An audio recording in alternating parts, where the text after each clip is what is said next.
Right, I am so excited to have the beautiful and fabulously talented Jana. Oh God, Jana, I'm going to be like struggling with your name again. Like, what is my problem? Osofsky, what is wrong with Perfect. me? You know? No, it's perfect. You nailed it. She is an amazing content strategist. Wait till you hear all about her.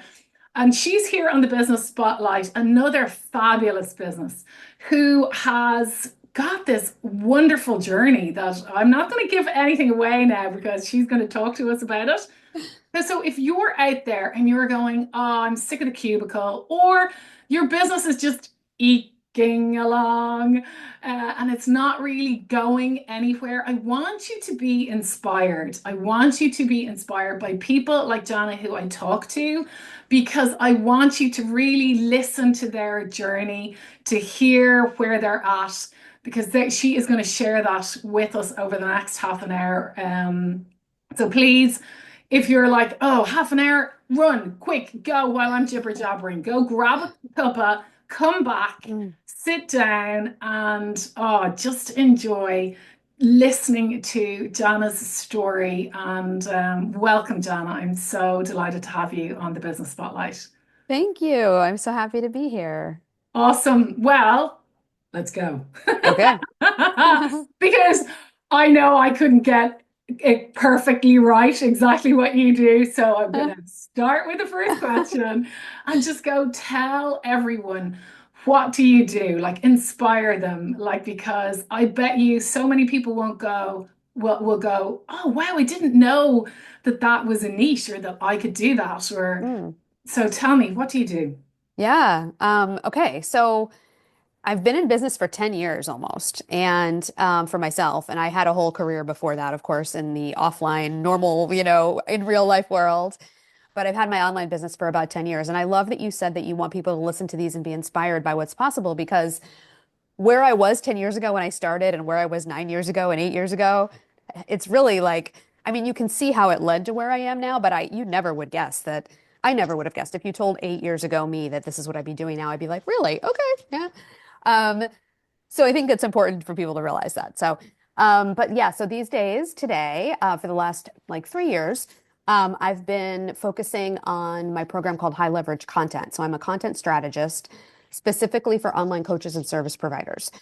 So when I think of online coaches and service providers, I think of people who basically run an online business and have clients. So maybe you do done for you client work, maybe you do coaching, but whatever it is, you're on calls with clients, you're spending your time doing client work, and your marketing, your content, right, is not a full-time job for you. Like you need to be able to do it quickly, in a sustainable way, and not spend hours every week on it because you already, like your time is already spoken for through the work that you do with your clients, right? Um, and I think it's so important for people to realize that when you have clients, like you don't have to also have a whole nother second job that's marketing your business. Sometimes it feels like you have to, but you don't, right? So I decided to create a program based on the needs that I saw over the years in my online business and all the early iterations of it, which I'm happy to share about if you want me to, basically meet people's need in that way to create an evergreen marketing system using long form content, which I believe is where you should be focusing most of your time. That's just my philosophy. Um, and basically, it's a system and a program that teaches people how to create high converting content, long form, that not only converts clients quickly, but also gets them off that content hamster wheel. Because that's really, or I like to call it actually the content treadmill. I just told ChatGPT this morning not to call it the content hamster wheel. And now here I am calling it that. I like to call it the content treadmill. I don't know why. I just like that better. What am I doing? But yeah, and so that's what I created, and that's how I help people these days through that program. So, and it's all coaches and service providers and strategists, people who have clients. So, Brilliant. Oh, it's such a needed service. Why did you start your business though, all those why? years ago? Yeah. Yeah. Honestly, the real story is very similar to what a lot of people will say, which is either like time freedom, location freedom, or both in terms of going online. So, I work when I first moved from Boston to Florida more than a decade ago. I came down here having a career in marketing and HR prior to this, mostly HR actually, even though I had studied marketing. Came down and started working for my family's business for a while. I grew my family's business tremendously, and then my parents actually sold the business and moved. They retired. So I started working for another local company doing similar work, but for the same kind of like customers, basically, long story short. And that was great, but after a while, it felt like I was very like hemmed in by the location dependence of it. I had to be at certain places at certain times. And then honestly, like what happened is I ended up meeting my now husband, got remarried, and was like, F that. I don't want to do that. Oh my God. I'm not supposed to use that kind of language here, right? No, you're But safe no, with I me. just, You're safe with me. okay, all right. But basically, it was just kind of like one of those things where you like, I was like, why am I like, beholden to these people? I have these skills, you know? So I was like, I'm going to just start my own online marketing business. And the customers that I started working with in the beginning were nothing like who I'm working with now. But I was working, believe it or not, just again, there's a long version and a short version, and I want to tell the short version. But my family's business and the other business that I worked for subsequently, their main customers were realtors. So I started doing marketing work for local realtors. And I did that for a while, but then I discovered a different like world essentially. I took on a client as an online marketer myself. Her name's Kay Putnam. She is a fantastic brand strategist who ran her amazing business for 12 years. And I worked a lot with her on retainer for 5 or 6 years. She's a brand strategist, a coach, a course creator. And she was kind of like my introduction to this whole online business world. And she was an excellent influence on me. She's brilliant and had a really great evergreen content strategy for her own business that I was part of. I also was doing that for my own business during that time. And this is going to sound like random out of left field, but for people who already know me, they know that that's how I fell into my original kind of like online business niche, which was Pinterest marketing, because Kay was running an incredible, she had her Pinterest account up and running and sending her tons of leads and clients. And I learned how to do that and then took on other clients doing the same work. So I ran a Pinterest marketing business for a while, actually a long time, like 6, 7 years. And then there was a transition from Pinterest to content strategy, which happened very naturally as well. And I can tell that story too, if you want to hear it. But that's kind of like I guess like the overall trajectory of like why I started, what I was trying to get away from, which was like having to work for the man, literally, right? And like how it kind of brought me along on that path. So I hope that Yeah, answers that it question. really does. It really does. And Yeah. I love your story because quite often people like you and we pivot. And I want people to know out there that's okay. Hmm. Yeah. Especially I talk a lot about LinkedIn and people really stress about that sometimes, oh, but what about my profile? I'm doing different things. That's okay. You've got to go where your passion, your talent, but also the clients are, and so that is fascinating. Um, so I know now what type of client you work with. Tell me, like what do they love about working with you? Because I really want people to understand. I know people who watch the Business Spotlight, quite often they're at that stage where they're trying to come up with who is my client and they're trying to get to the bottom of that. So I love talking to established businesses so that you can like really talk through like why people love working with you, what the benefits are, so that other people watching and listening can just get that have those aha moments. So talk to Yeah. me a little bit about that, Jana. Yeah, I mean, I think the number one reason why people love high leverage content and my curriculum inside of it and working with me is because the program that I've designed really takes a lot of the guesswork out of what to say in your content to get clients. And I think that one of the things that really keeps a lot of people on that content treadmill with constantly having to put out new content is because they have to test so many things to figure it out. Hmm. And so when I was putting the whole system together, it really revolves around 9 pillars, is what I call them, the 9 and 2 content pillars. And following this like kind of 3 phase system that I do for strategy, for content strategy and planning and choosing your topics, really removes like, I wouldn't say all the guesswork. There's always still going to be like, I think this is what my clients want. Let's test it out and see how they respond and whatnot. But it like slashes it by like, I would say like 90% if you could measure it. Because there's so many things that people create content about that just don't cut it. And if you can really like kind of shorten that learning curve significantly and really learn quickly what the 9 things are that people do need from you in order to be ready to buy, which is how I teach it. You're just that's like literally that's me like taking your hand and helping you literally step down off of that content treadmill and get a rest and not have to be on it anymore, basically. So I think that's the number one thing that people love. But there's also like kind of this byproduct that comes along with it, and I know you'll know what I mean, especially being a marketing and a content person yourself. Um, is that, and I don't know if you consider yourself a content person, but I think I you are do, because I you're helping do. people, yeah, with like what to write, right? Is that when you do this work, whether you're following my framework, my 9 and 2 pillars, and I have this like score and select system to like, it's like a litmus test to make sure you're actually writing things people care about and stuff. It brings so much clarity. It gives you so much more of a sense of like I have my students at the beginning when they first come on board in the program, I ask them to rate on a scale of 1 to 5 how clear they feel on what their audience needs from them and their content to be ready to buy. And then after they are completed with the first half of the course and they hit milestone 1, I ask them that question again. And then, it's amazing how much more clarity they have on it just by planning their content and choosing their topics and going through this like process of like really asking themselves the hard questions about like what people in their audience actually want and care about versus maybe like what are the things that they kind of want to talk about, like, oh, I don't know, like nerdy research about sleep, and like I have a lot of health coaches in my audience, so it's a lot of that stuff. Or you know yeah, just like making sure they're positioning things in a way that people are actually going to care about their content.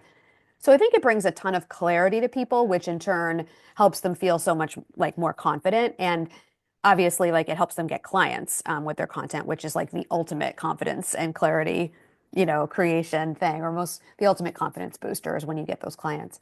Yeah. So I think those are the 2 things I would say is that they love the like removing a lot of that guesswork that creates that treadmill situation for so many people that they don't have time for because they have clients. And then also just like this amazing sense of clarity.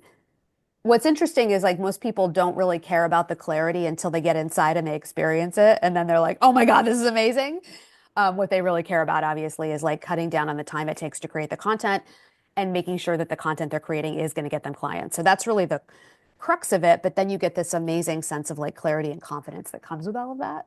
Oh, Right. well, look, So, I mean, no yeah. surprise that we always give our clients what they need, but we sell to them what they want. Right. So Yeah. That's it. That is, yeah, that that's it. is the joy of being a content expert is that that's how you can focus it and then teach them to do the same thing. Right. Right. Tell Exactly. me, what part of your business do you enjoy the most? So, Um, this is actually probably going to be kind of surprising to people, because I really like social media. And a lot of my students and clients as well, because some of them are clients too, both current and past, don't like social media. And one of the reasons they want to have a blog, which is how I teach things in high leverage content, and an evergreen blog is to get off that content treadmill and they're trying to get away from social media. And that's fine. Like a blog absolutely helps you be less dependent on social media or ditch it altogether if you want to. And I firmly believe you can do that and still have a bustling client roster and a successful business. But I don't dislike it. I actually really enjoy social media. And one of the things I love doing for my own business in terms of my own marketing is taking my blog posts that I write with my own method, of course, and turning them into all kinds of fun social media content that is because my blog posts are written to be high converting, because that's my system teaches you how to write a high converting blog post. When you break it down into all that micro content, that content's also high converting. And so I love taking all that and creating little pieces of content for different social media platforms that I know are going to like, bring me new leads and bring me new students. So yeah, I don't know. It's kind of surprising. A lot of people think like, what, you like social media? You're like a long form content coach and you like social media? And I'm like, yeah, I do. I know. I think So social it's media fun. gets such a bad rap sometimes, Oh, totally. Yeah. I see people going, oh, the problem with social media. And I just go, whoa, whoa, whoa, whoa, hang on a The second problem with now. what? Here we are, like having a conversation. Also, yes, it can be toxic, as can our entire world. Yes, the anonymity of social definitely contributes to that.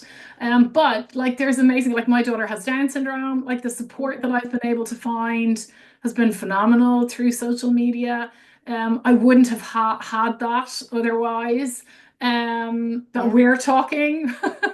We Right. have We never met. met. Yeah. Someone put us together. Thank you, Yeah. Chelsea, via social Yeah. media. That's right. Like, That's right. like I have like met people in Canada because of a program I did, and we have been able to continue a friendship via social media. Like, there's Hmm. just so much, like, and even Yep. just seeing other parts of the world and being able to advocate for people who are disenfranchised. I just think, you know, There's so much good. Yep. there's so much good, but I totally get why people get overwhelmed by it. But and then they meet us. Yeah. and, Totally. Totally. Yeah. and because you've got, and I suppose sometimes that is the thing, is that people do all this training to become a coach, or like, some have a service business, like a Yeah. Like a hypnotist or a designer or, yoga yep. Hmm. teacher, like all of these practitioners. But the marketing part quite often just gets completely disregarded. But if you are doing something and it's not going to be a hobby and it's going to be a business, then it requires business training as well, and Hmm. marketing training. And Yep. it's just a shame that many certifications don't include that, and I think it's a little bit irresponsible. But I'll just get down off my soapbox. No, I get it. We And could have a whole I could have a whole conversation about that alone and a whole nother conversation about like social. I like to call it social but centered. So like I'm very social media oriented, but I'm also centered. And I honestly believe that the reason I can do that is because I focus on long form content. But again, that's a whole nother story for another day. We could totally have that conversation. Yeah, no, but I love this. I love this, Mhm. and I think it's important for viewers, listeners of the Business Spotlight to go, yeah, okay. So it doesn't have to be, I don't have to be on all the platforms. You can be. I just don't recommend you do it straight away.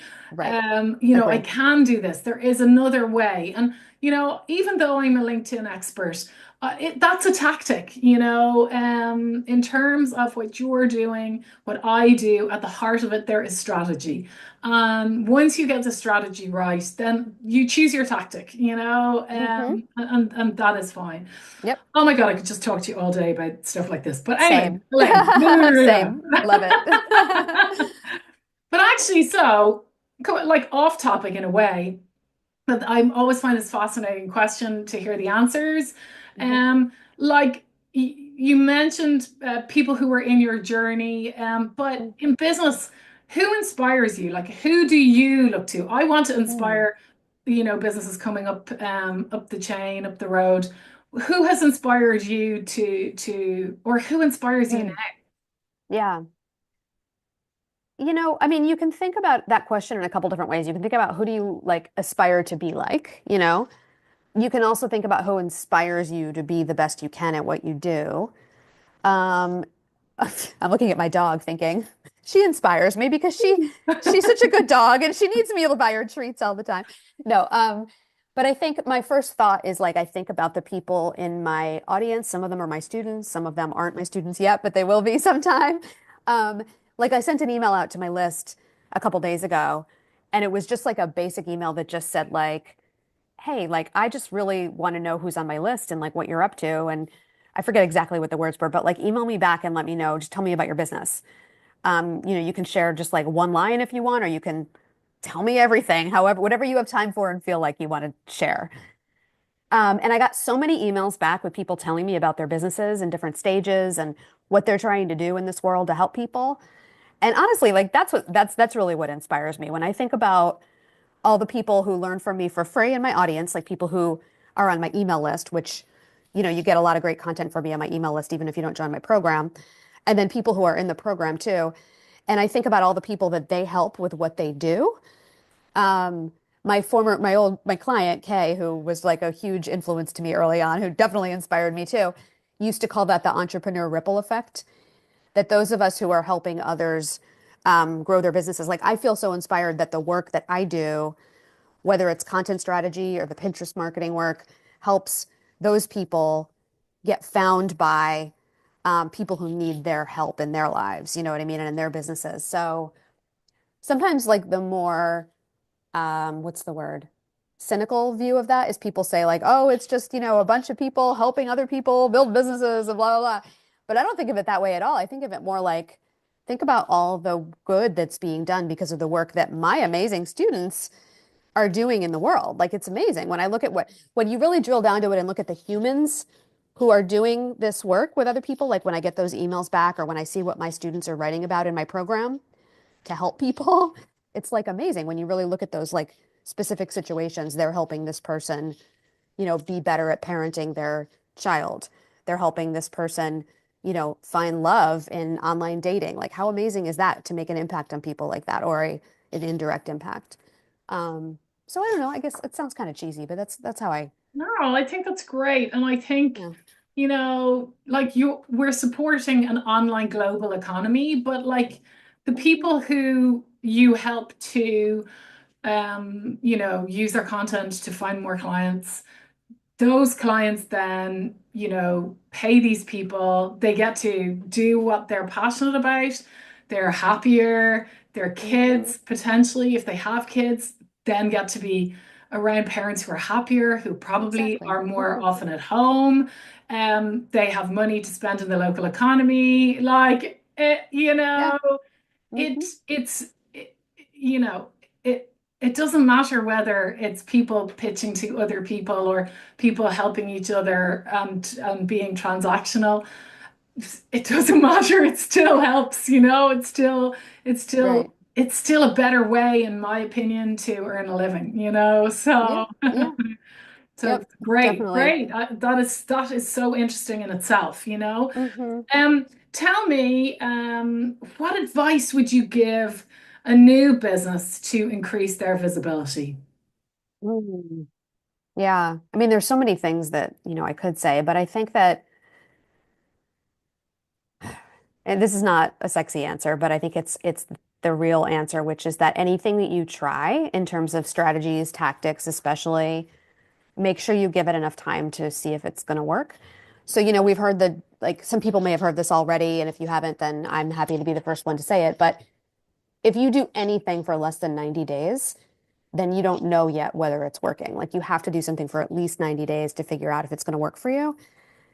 I personally am the kind of person who will do the same thing for months and years. If something's working or if I'm starting to see traction on it, I do not have like a lot of shiny object syndrome, but I know I'm kind of the exception to the rule in this space. So I would just say that for people who do feel like they have a lot of that shiny object syndrome, just remember that like there's literally an unending number of ways or things you could do that could work.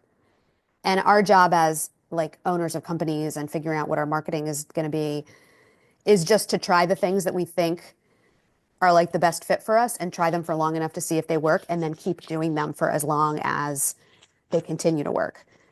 And I think implicit in that is like people have to remember again, like back to this idea that like it's not up to you to try to pick like the one or two things that are going to be the only things that would work. And if you pick anything else, it's going to be the wrong choice. You just have to pick something and stick with it, right? Like anything can work, but you have to pick something and try it and then stick with it if it does work. Um, and that does mean not, going to like, the next, shiny object as well.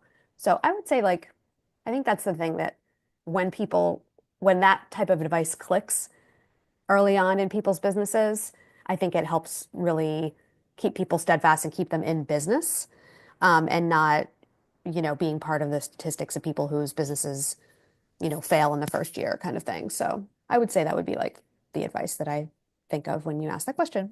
Brilliant, brilliant. Yeah. How do you promote your business? Mm. So, again, I've been in business for 10 years. So the way I do things is different than I would necessarily recommend for people getting started, right? Yeah. But right these days, my blog is my central content library. It's like a capsule, I call it a capsule content library. And I use that blog to basically create the content for all the other places that I need. So for my emails, for my social media platforms that I'm on, when I need a speaking topic for something, when I'm putting together a new webinar, I'm looking to that for my key concepts and things to pull from. So it serves as like that content library. And then I pull the things from there and it keeps things cohesive, keeps me off that content treadmill. So that's how I do it. And I'm in a lot of places, but I always recommend when people are just getting started that they pick one long form content platform. They start their email list and start emailing to it regularly. And they pick one or two, I'd say social media platforms or like outposts that they want to focus on learning how to do and being like all in on. So um, I would say like that's kind of my model, except because I've been in business a long time now, I've added other platforms as I've figured out how to get consistent with and scale the first platforms. I've added other ones on top of that, right? So Yeah, like similar. But yeah, you're right. Your advice for the people starting out, spot on. And I suppose that's what I love people to talk about because I like in my with my one-to-one clients quite often I hear them talking about people that they really admire who are widely available, very hmm popular, but omnipresent, omnipresent, but they have a team, right, you know, right, and they have an established audience.